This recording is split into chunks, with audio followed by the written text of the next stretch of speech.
Awesome. Uh, welcome folks to this showcase. We're going to showcase a little bit of some kind of Arise Phoenix power users and also 100X. So, help me give a kind of warm welcome to Eddie and Swaraj. My name is Dat. I guess I'm your showcase host, but you might have seen me on some other Arise kind of videos. But the real stars of the show are really Eddie and Swaraj. So I would love an introduction from you, Eddie, first, and then Swaraj after that.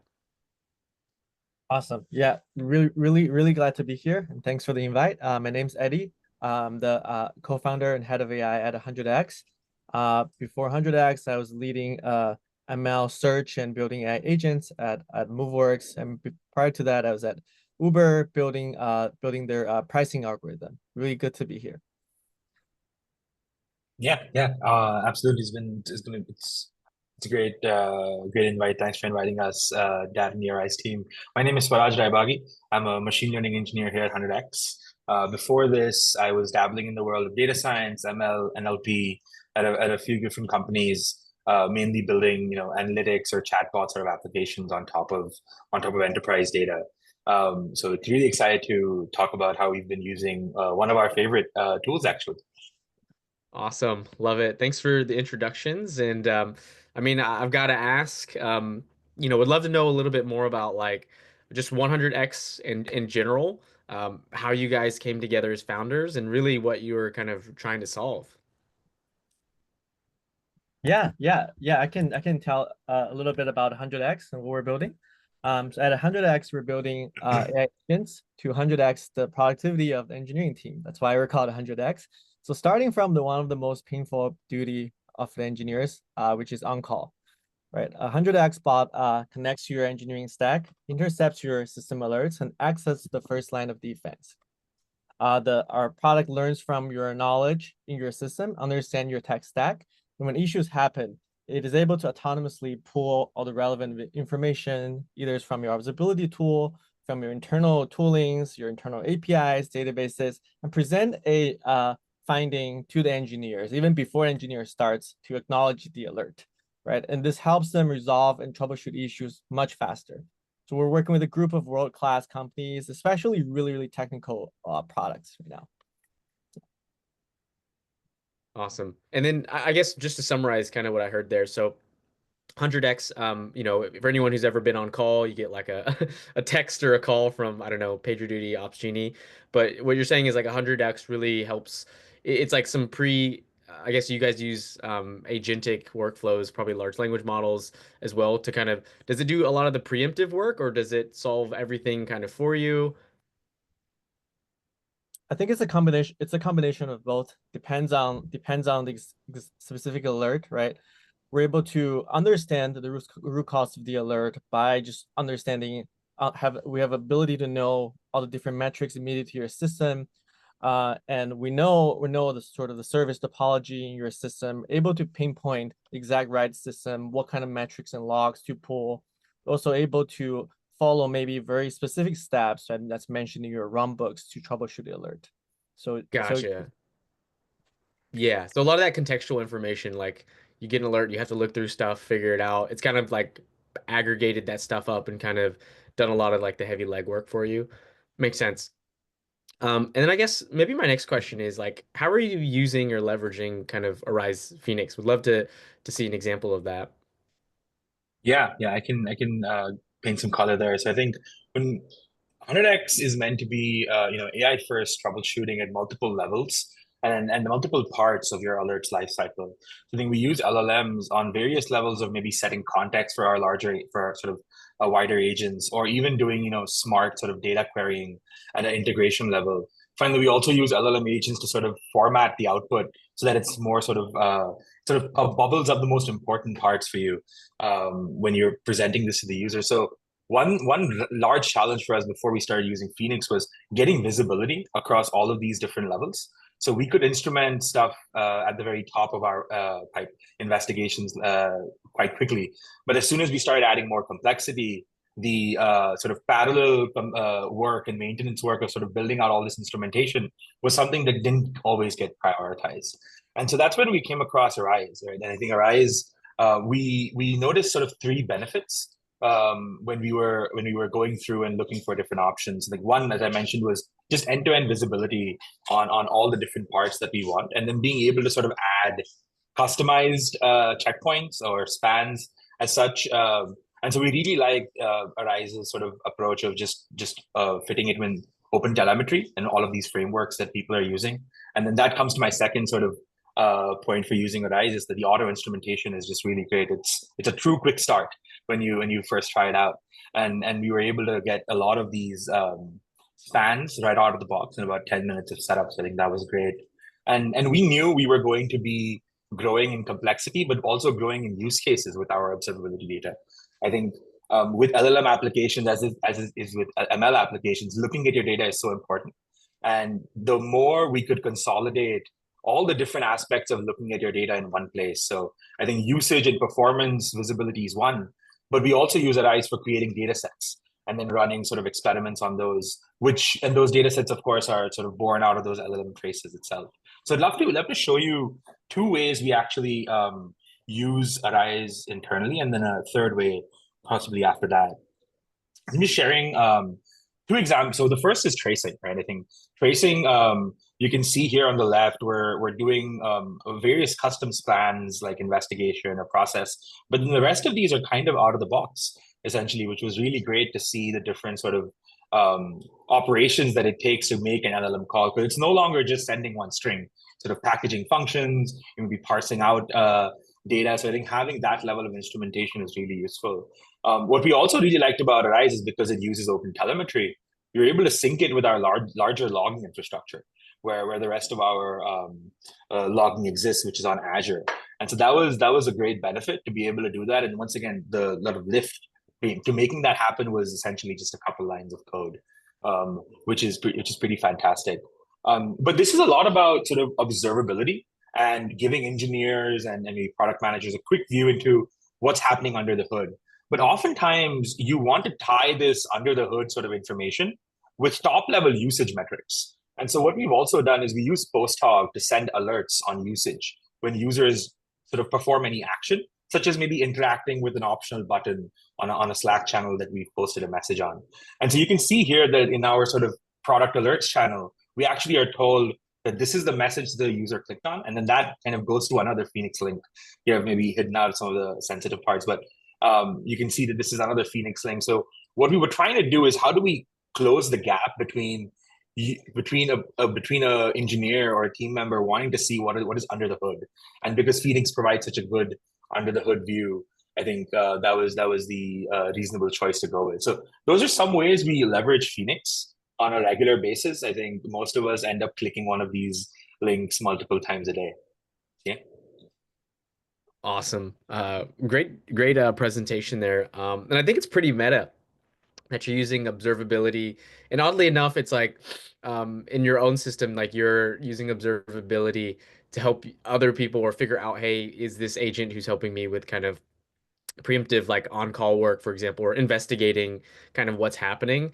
And it kind of just begs the question, and it gets even more meta here. It's like, do you use your own tooling for, like, I'm sure you have infrastructure where things might break, and I'm sure you have an on-call engineer as well, but do you leverage your own product in that sense too?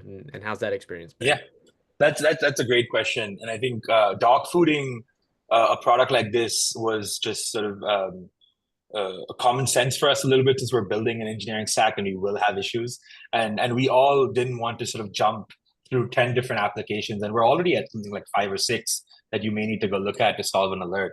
And so what we've been able to do is, as you saw, that we were able to sync some of these Phoenix spans to this auto instrumentation to our Azure logs. And so that's where 100x sort of comes in. And I'd love to show you a demo here and talk you through it. So here we can see a PagerDuty alert being fired for one of our applications. To start with, we already have the trace IDs in our PagerDuty payloads. And so 100x constructs the Phoenix URL and provides that directly in Slack. So you can quickly see that, hey, this was the issue that errored and there was some traceback. But then following that, 100x sort of goes into the logs and constructs these queries that run on top of Phoenix traces. And so you can see those are some of our custom spans, and then pulls out the most relevant error, in this case, a WebSocket disconnect that occurred while we were still processing something. Additionally, sometimes the error is just not enough. Sometimes you want to sort of like a timeline of what essentially happened. So we actually run over each trace ID, which in this case is an operation ID. And then you're told that, hey, we tried an initial error, but there was a subsequent attempt, and there were multiple sort of cascading failures that happened after that. And so that's one sort of way that we avoid going to, PagerDuty, going to Azure to figure out what exactly went wrong, and then actually quickly get a quick sort of hook into Phoenix as well to see some of those underlying spans. Maybe there was something that we missed there. So this is one of the ways that we use Phoenix and our own product to sort of provide value to our own team. Yeah, I really love how kind of seamless it is. I think being in a startup, you kind of live and breathe in Slack, and a lot of like alerts are in Slack channels and things like that. But it's really nice that you can kind of go back and forth in between and just get context kind of really, really quickly, and not have to go to like some place, type in some ID to figure out some issue. But I really like that. Yeah. As you're thinking about like your product and kind of the rest, how are you guys thinking about like evals or quantifying how well like your agentic system is doing, and how does that like tie into tracing? Like how do you guys think about evals? Yeah, I think we might have to just take a quick pause because for some reason I'm not able to stop screen sharing. Pause share. Okay. Sorry about that. All good. Maybe it should be fine now. So you were talking about evals, right? So I think there's I think from the ground up, from the day one, we were already sort of forming an idea of what sort of eval data sets we would need across the board. And as when we had a few LLM calls, it was quite easy to sort of pick out a few examples and then use Google Sheets and try to make something work there. But as soon as we started growing in terms of LLM calls and different programs, we realized we need a tool to not just trace, but then also gather these examples, run experiments on top of them. I think that's where Phoenix was also really useful for two different reasons, actually. One, Phoenix lets you sort of add feedback that comes in from users onto existing spans. So we've been using that to sort of automatically create a set of user sort of examples where users have provided feedback. And so that goes into sort of this annotation queue where you want to see if those are good examples for our data sets. Additionally, I think on LLM spans itself, you can create these data sets out of Phoenix. I think that's been really useful as well. Whenever I am reviewing a lot of spans, it's a very easy workflow to go add new examples to data sets, and then using those data sets, you can create metrics on top of it. I think we're very targeted with our evals, though. It's easy to sort of blow up the evals to be something that's a lot more work than the actual product. So we're very targeted about, and that's what I like about Phoenix, right? Because you don't have to create an entire investigation or multiple calls into one data example. You can pick out very specific parts of your trace and then be like, hey, I need to make sure that at least this top level sort of routing is correct, and then I'm pretty sure of the rest of the pipeline. So I think so we combine this sort of, we use the data set feature exhaustively, I think, to create more data sets, but I think on evaluations, we're very targeted about what we're trying to measure and what measure we're trying to push. So yeah. Awesome. Yeah, thanks for the context there. I think like, yeah, a combination of user feedback and then running evals at maybe specific points or spans that you consider important, probably super key. I guess what other AI tooling do you like, you love in your stack, and yeah, what does your tech stack look like today, and what tools do you have and why do you like them? Yeah, we're definitely a big believer of how like AI tools will 100x productivity of engineers, right? We use, aside from our own tools like Swaraj mentioned, right? I think it definitely helped us caught a few pretty severe issues, and we're able to resolve problems really quickly with 100x tool, right? We've built a internal sort of code review PR comment generator tool, right? Just for ourselves, or one of my co-founders just built it as a weekend project, and we've been happily using it ever since. We use a lot of code generation tools like GitHub Copilot, Cursor. It's really working well for us. And of course, like a lot of companies, we have a lot of calls with customers. So note-taking tools really helps us to go back to our notes, summarize key points, get action items for our next meeting. And we definitely have a few other like tools across hiring, across our go-to-market as well. Yeah. Oh, love that.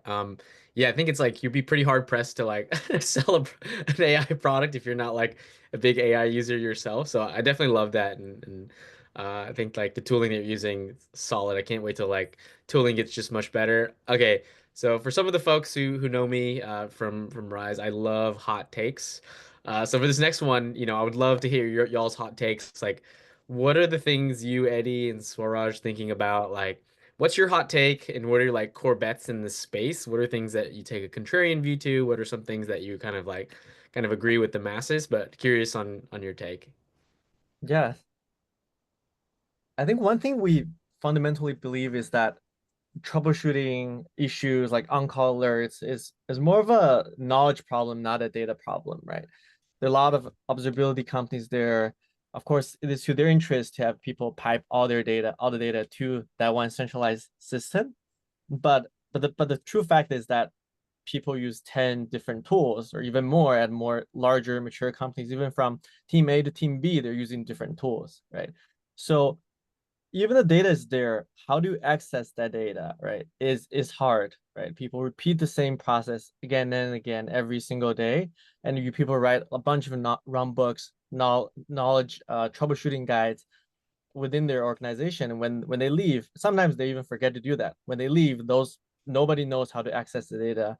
And even after the access data, how do you correlate them, right? How do you know, oh, I'll always look at this log A and this metrics B, right? All those information is there. So we fundamentally believe it's a knowledge problem. Um, and AI agent is here, and even a group of specialized agents who can work together, who knows the context, who knows to dig those tribal knowledge, maybe it's on a Slack thread, and stitch them together in order to form a holistic view of your system. We believe that's the solution for the future, and that's why we're building towards that direction. Oh, I love that. I mean, that's so true, right? Like it's so contextual, right? When you're solving problems, it's like, and not all the, yeah, like data, it is so contextual. So I really like that take. And then maybe as a last question, I love when founders get to plug, their take. Would love to know, maybe what's on your roadmap or anything else you want to highlight about 100x. What would you say to like a future 100x user who's listening but not using 100x now, but just curious what you kind of want to share?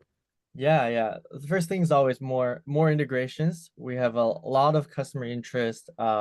We know that engineers use a wide variety of different tools, right? We definitely want to be able to support that demand so we can onboard our customer more quickly. And another thing we've been thinking a lot is how can we be more proactive rather than reactive? A lot of the current system works is that engineers have to purposely set an alert, fine tune the threshold for that alert. When it happens, they're jumping into looking into what's going wrong. Sometimes that could be a little too late. How can we be more proactive with this abundance of data? How can we detect issues before it becomes a SEV one, right? Can we stop it? Can we alert engineers, right? And also, can we take more actions on the system as humans are getting more comfortable with AI suggested troubleshooting steps, right? With some steps requires write access. Can we, after we build more confidence, how can we take actions on behalf of human in a safer way and in a trustworthy way? Those are the some of the areas we definitely want to double down in the coming month. Oh, I love that. Just, you think about the theme of AI is just making all of our lives just easier and just the ability to move faster as well. So, want to give a big shout out to Eddie and Swaraj for being our guests today. Definitely check out 100x if you're, even if you're not an engineer, I'm pretty sure you'll still need it. And then thank you so much, Eddie and Swaraj, for kind of coming. And then for our audience members, remember, if you get a chance, please give us a star on GitHub, Arize Phoenix. We really appreciate you, Eddie and Swaraj, and thanks for coming on. Thanks, Dad. Thank you for Awesome. having us. Thank Cheers. you. Cheers. Bye.